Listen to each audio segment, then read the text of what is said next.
se acomoda el micrófono, pero es una costumbre, no tengo.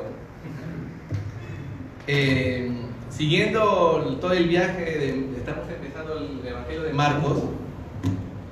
Hemos recorrido el capítulo 1, el capítulo 2, capítulo 3. Entonces, en esta oportunidad vamos a tocar el pasaje sobre la multitud a la orilla del mar. ¿Sí? Si nos ponemos primero a orar para que el Señor nos bendiga en esta mañana. Señor, Dios Todopoderoso, eres tú nuestro Padre y te damos gracias porque nos has reunido en esta hora para compartir tu palabra, tu mensaje.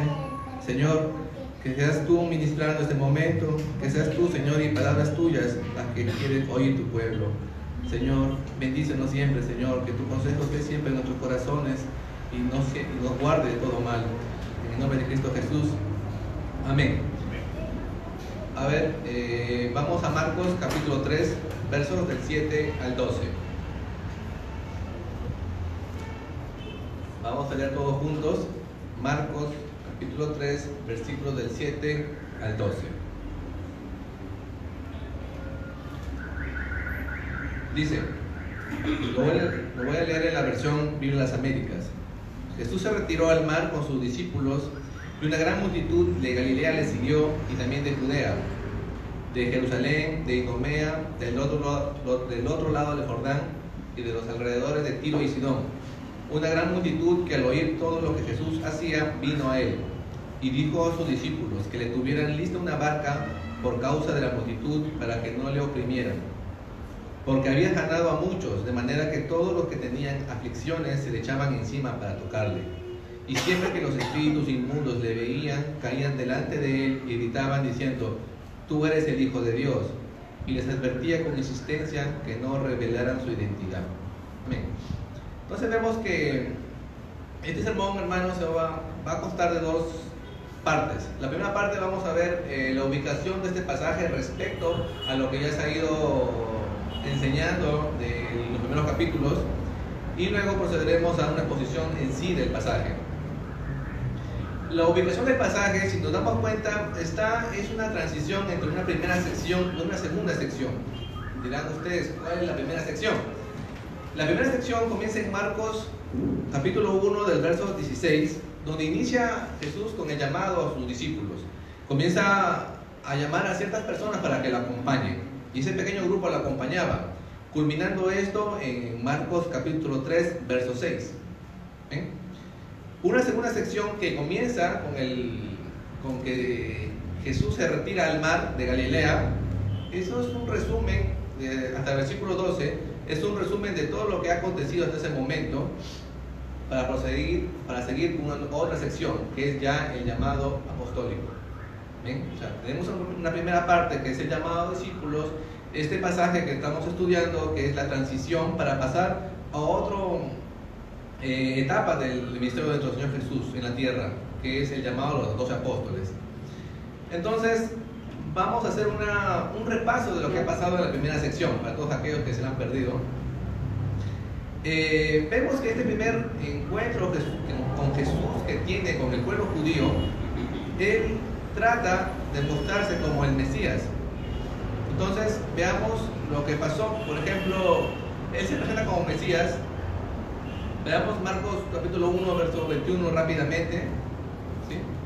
Él enseñaba en las sinagogas, comenzó a enseñar en las sinagogas, comenzó por el pueblo judío, por su gente, por el judío. Y vemos que la doctrina y la forma que enseñaba tenía una autoridad superior. No era como lo enseñaban los fariseos, enseñaban los escribas. Decía, y se admiraban de su enseñanza porque les enseñaba como quien tiene autoridad y no como los escribas. Entraron en Capernaum y enseguida en el día de reposo entraron Jesús en la sinagoga y comenzó a enseñar. Entonces vemos que nuestro Señor Jesús tenía una autoridad diferente a la que profesaban los fariseos, profesaban los escribas. Recordemos que ellos siempre citaban: fulano de tal hace mención a esto, el fariseo tal dijo esto, tal rabino, tal escriba, pero en realidad Jesús venía de parte era el mismo Dios que estaba dando el mensaje y la interpretación correcta de las escrituras. Él no transmitía un mensaje a otra persona, como hacían los escribas y los fariseos. Él era el verbo, él era la palabra de Dios, era la palabra de Dios delante de ellos que estaba expresando realmente el sentido bíblico y conforme a lo que es el propósito de Dios. Entonces, hermanos míos, hasta aquí el Señor mostraba una autoridad superior a los escribas. Cabe indicar que existen muchas diferencias. ¿Qué es lo que hizo que la gente diga, Él predica diferente, Él te da un mensaje diferente, Él tiene autoridad, cosa que ellos no tienen? Debemos diferenciar, mis hermanos, que no solamente es porque no citen ningún rabino o porque no citen ningún escriba, simplemente era la autoridad divina que Él tenía. Es como, mis hermanos, podemos diferenciar cuando Dios habla y cuando el hombre habla. Quizás muchos hemos pasado, estamos acá, no sé, 20 personas, se da el mensaje y puede que uno haya entendido más allá de lo que realmente se predicó, se enseñó y dijo, sí, amén, soy pecador. Dios habló en ese momento. Entonces, ese es un ejemplo también a seguir, hermanos, de que busquemos la autoridad cuando predicamos e impartemos la palabra del Señor, y la autoridad de Él. Venimos de parte de Él, nadie más nos ha enviado. Amén. También Él mostró una autoridad sobre los demonios y no le permitió dar testimonio de Él. Recordemos, hermanos, uno de los primeros milagros que Jesús hizo era expulsar demonios, ¿sí? Veamos Apocalipsis 18:2. ¿Qué pasaba en ese momento? ¿Qué es lo que pasaba en Israel en ese momento? Sabemos que Israel es la Babilonia que menciona Apocalipsis, donde dice que esta Babilonia se ha convertido en habitación de demonios, en guarida de todo espíritu inmundo y en guarida de toda ave inmunda y aborrecible. Eso era el Israel que estaba viviendo en ese momento. No es común encontrar una sociedad llena de endemoniados. No es común. No es común. Más aún llamándose pueblo de Dios. ¿Ven? Entonces, era la maldición que había caído sobre el pueblo de Israel por no cumplir las leyes del pacto, se había convertido en una habitación de demonios. Entonces vemos, hermanos, que en Marcos 1:23 libera de demonios al hombre en la sinagoga. En Marcos 1:34 sana a muchos y expulsa a muchos demonios. En Marcos 3:11, cuando los espíritus inmundos lo veían, caían sobre él. Amén. Entonces vemos, tiene autoridad en las enseñanzas más que los escribas y los fariseos. Tiene autoridad sobre los demonios, cosa que nadie había hecho hasta ese momento. Nadie. Ahora, respecto a los sacerdotes, vemos en Marcos 1:40-45 que realiza una curación a un leproso. Realizaba la sanidad a una persona inmunda, que la consideraban inmunda. Lo recuperó a su estado normal. Pero ¿qué pasó? Jesús le dijo, anda y cumple con el rito. Él no vino a tergiversarle la ley, ¿sí? Pero mostró una autoridad superior a los sacerdotes, ya que los sacerdotes solamente se limitaban a decir a tal leproso, haz este rito religioso y apártate de nosotros. Jesús, en cambio, lo restauró físicamente y socialmente. ¿Por qué? Porque ya era partícipe de la comunidad. Un leproso no podía ser partícipe de la comunidad, y sobre todo espiritual. En relación al perdón de pecados, ¿sí? Cristo nuevamente, autoridad más que los escribas, más que los religiosos, echaba fuera demonios, sanaba enfermos. Pero ¿qué faltaba? Algo importante estaba faltando. Cuando al paralítico le dijo, hijo, tus pecados te son perdonados. ¿Quién más que Dios para que pueda decir eso? El sistema ritualista judío era repetitivo. Cada año en las fiestas anuales de Yom Kippur hacían expiación por pecado, y se repetía y se repetía y se repetía. En cambio, Cristo en ese momento perdonó pecados, mostrándose superior a los sacerdotes y al sistema religioso que tenían en ese momento. Recordemos Hebreos 10:1, por favor. Hebreos 10:1.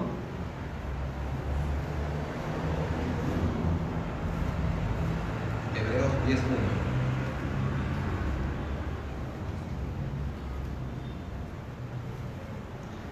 Dice, la ley es solo una sombra de los bienes venideros y no la presencia misma de estas realidades. Por eso nunca puede, mediante los mismos sacrificios que se ofrecen sin cesar año tras año, hacer perfectos a los que adoran. Esos sacrificios no podían hacer perfectos a nadie, por eso eran repetitivos. En cambio, Jesús solamente con decirlo, pero no pecados a un paralítico. ¿Qué más prueba de que Él era Dios? ¿Qué más prueba quería aquella generación que Él era Dios? Ahora, ¿cómo era su comportamiento con los pecadores? ¿Acaso mantenía la misma actitud que los religiosos de apartarse de los pecadores y decir, no, ustedes me contaminan, yo no me puedo juntar con ustedes? Vemos el pasaje en Marcos 2:17, donde le dice, los que están sanos no tienen necesidad del médico, sino de los que están enfermos. No he venido a llamar a justos, sino a pecadores.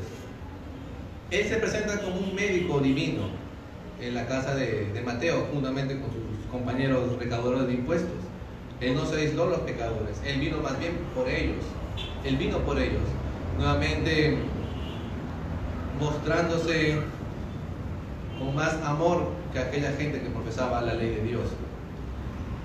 En relación al sistema judío, hizo dos parábolas sobre el remiendo nuevo en tela vieja y sobre el vino nuevo en odre viejo, que ya Carito lo explicó muy bien. Dios no iba a hacer algo, no iba a añadir cosas al judaísmo, no iba a añadir cosas al sistema ritual. No, faltaba algo acá para que nos acomodemos. No, Él vino a hacer cosas nuevas, comenzando por qué, por el corazón del hombre. Comenzando por el corazón del hombre. Vemos también que Él se anuncia como el esposo anunciado por los profetas. Él también se declara Señor del día de reposo. ¿Sí? Entonces vemos en toda esta primera sección que Jesús mostró que Él era el Mesías. En Él habitaba el Espíritu de Dios. ¿Cómo veía el pueblo a Jesús? Marcos 1:22 nos dice, la gente se admiraba de su doctrina, de las enseñanzas que Él daba. Nadie hasta ese momento había hablado como Él habla. Nadie hasta ese momento había enseñado las cosas como Él las decía. También todos se asombraban y glorificaban a Dios diciendo, nunca hemos visto tal cosa. Nunca. Incluso al compararlo con Juan Bautista, que era un gran profeta, ellos dijeron nunca. Hacía cosas más grandes que Juan Bautista. El mensaje que daba él impactaba más que el de Juan Bautista. Y sobre todo lo buscaban para ser sanados por él. Ahora, ¿cuál era la reacción de los líderes de Israel en ese momento? Para empezar, ante todas esas señales que nuestro Señor dio, nunca lograron identificarlo como el Mesías. Peor aún, lo cuestionaron y lo criticaron. Veamos Marcos 2:7 que dice, blasfemias dice, llamaron blasfemo al mismo Señor. Marcos 2:16 dice, ¿qué es esto que Él come y bebe con los publicanos y pecadores? Se escandalizaron de Él, de su comportamiento.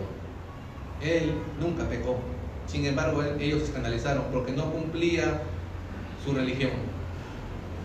Marcos 2:18 dice, ¿por qué los discípulos de Juan y los fariseos ayunan y tus discípulos no ayunan? ¿Por qué no ayunan? Si nosotros somos más, por eso ayunamos, y eso nos hace más incluso. Incluso lo cuestionaron también por el día de reposo, que hace lo indebido. ¿Y qué llamaban ellos indebido? Liberar a un hombre de demonios, sanar enfermos. A eso lo llamaban ellos indebido. Recordemos Romanos 10:3, por favor. Romanos 10:3. ¿Qué sucedía? Pablo lo expresa muy bien acá en Romanos 10:3-4.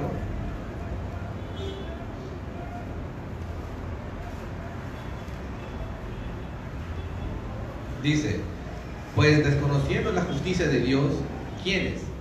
Ellos, los religiosos de Israel, y procurando establecer la suya propia, no se sometieron a la justicia de Dios, porque Cristo es el fin de la ley para justicia a todo aquel que cree. El fin de la ley era Cristo. El fin de la ley estaba delante de ellos y nunca lo reconocieron. Y finalmente, para culminar la sección, en Marcos 3, versículo 6, salieron los fariseos, tomaron consejo con los herodianos contra él para destruirle. Vemos que con estas señales y palabras que nuestro Señor dijo, comenzó nuevamente, se confabularon los fariseos y los herodianos, que de por sí eran enemigos entre sí, pero se unieron para destruir al Señor. Y sobre todo confabularon maldad en el día de reposo. Curioso, ¿no? como fueron, ¿verdad?, en el día de reposo. Entonces la revelación que Jesús hizo a través de sus palabras y obras a los dirigentes judíos aparentemente fracasaron. Aparentemente dijeron, ok, estos señores no me creen, viene el juicio. De ninguna forma. Comienza el verso 7, que dice: Jesús se retiró al mar con sus discípulos y una gran multitud de Galilea le siguió y también de Judea. Al ver el rechazo de su propia gente, él se retira al mar. Pero ¿qué pasa? Los dirigentes judíos no son los únicos a quienes él manifiesta esa revelación y el evangelio. Están sus discípulos que había llamado, ya recuerden, y una multitud que le seguía. En Mateo, un pasaje paralelo en 2:15 dice: sabiéndolo que lo iban a matar, se retiró. Sabiendo que lo iban a matar, se retiró. Entonces vemos que hasta ahí todo el ministerio lo hizo en sinagogas y en algunas casas. Pero sale una nueva etapa de revelación en el que el escenario dominante lo constituye ahora las riberas del lago de Genesaret o mar de Galilea. Recordemos que el mar simboliza al mundo gentil. Él se retiró de los judíos. Me voy al mar con los gentiles. Claro que había personas también judías. Era un espacio abierto donde el cual, lejos de las enseñanzas que se daban en las sinagogas, lejos de las enseñanzas, se apartó. Era un lugar donde todo aquel que quiere escucharlo y verlo lo podría hacer sin pedir permiso a nadie, como lo hacemos en Cartago. Verso 8. Venían gente de Jerusalén, de Idumea, del otro lado del Jordán y de los alrededores de Tiro y Sidón. Una gran multitud que al oír todo lo que Jesús hacía, vino a él. Recordemos, Tiro y Sidón eran ciudades fenicias, no tenían nada que ver con el judaísmo. Sí había ciudadanos judíos ahí, pero el llamado gente que no era creyente, gente que no supuestamente sabía la ley de Dios, estaba acercándose al mismo Dios. Entonces veamos Gálatas 3:28. ¿Por qué Jesús también en su ministerio comenzó a predicar a gentiles? ¿Qué nos dice Gálatas 3:28 y 29? Que ya no hay judío ni griego, ni esclavo ni libre, ni hombre ni mujer, sino que todos ustedes son uno solo en Cristo Jesús. Nadie hasta ese momento, cuando se retiró mal de Galilea, miró eso. Y si ustedes pertenecen a Cristo, son la descendencia de Abraham y herederos según la promesa. Todo aquel que por la fe convierte en hijo de la promesa. ¿Ven? Ya no hay nacionalidades para el Señor. En él Cristo hizo un solo pueblo. Dios en Cristo estaba reconciliando al mundo consigo mismo. ¿Sí? Verso 9. Y dijo a sus discípulos que le tuvieran lista una barca por causa de la multitud para que no le oprimieran. Recordemos de que el mar de Galilea era una zona pesquera. Es como decir, vayamos al balneario de Chimbote. Y eso que la tecnología ha hecho que reduzca la cantidad de personas que trabajan. Era realmente grande la multitud en las orillas del mar de Galilea. Era una zona prácticamente pesquera, industrial. Entonces él pide una barca. No sabemos si la llegó o no a usar. Le dijo: tráigame la barca, por si acaso me vayan a oprimir. Y en el griego original dicen: vayan a aplastar. ¿Pero por qué? ¿Por qué le van a aplastar a él? ¿Acaso era una estrella de Hollywood que todo el mundo quería un autógrafo o un selfie? De ninguna forma. Veamos en el verso 10.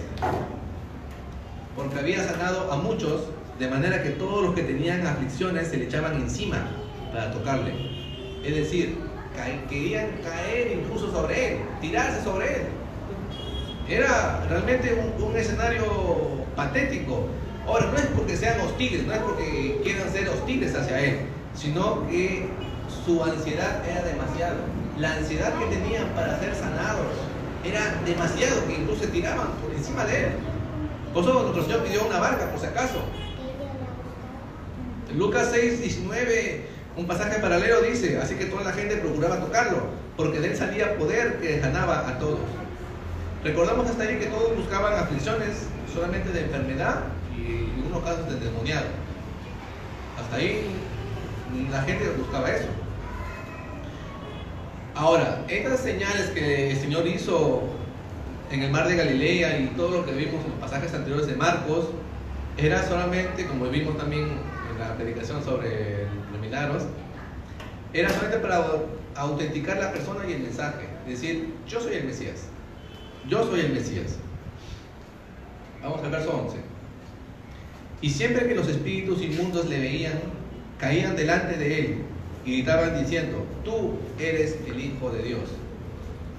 Y les advertían con insistencia que no revelaran su identidad. Vemos aquí que nuestro Señor no quería recibir el testimonio de los espíritus. Él no negaba que era el Hijo de Dios, simplemente que él no quería, no aceptaba que los espíritus inmundos den testimonio de él. Quería controlar el tiempo y la forma que debe ser revelado como tal. ¿Sí? Más adelante, ¿cuál era la forma? Más adelante vemos en la confesión de Pedro, que lo van a tocar más adelante, donde le dice, bienaventurado eres Simón, hijo de Jonás, porque no te lo reveló carne ni sangre, sino mi Padre que está en los cielos. Cuando Simón Pedro le dijo, tú eres el Cristo, el Hijo de Dios. Esa es la forma correcta de conocer al Hijo, que el Padre te lo haya revelado. Muchas veces, yo lo hice también, quise coger cosas medias ocultistas para conocer de Dios. Y no es la manera correcta, de ninguna forma. No es la manera correcta, incluso indagando. Hay cierta literatura que habla de Cristo de una forma extraña.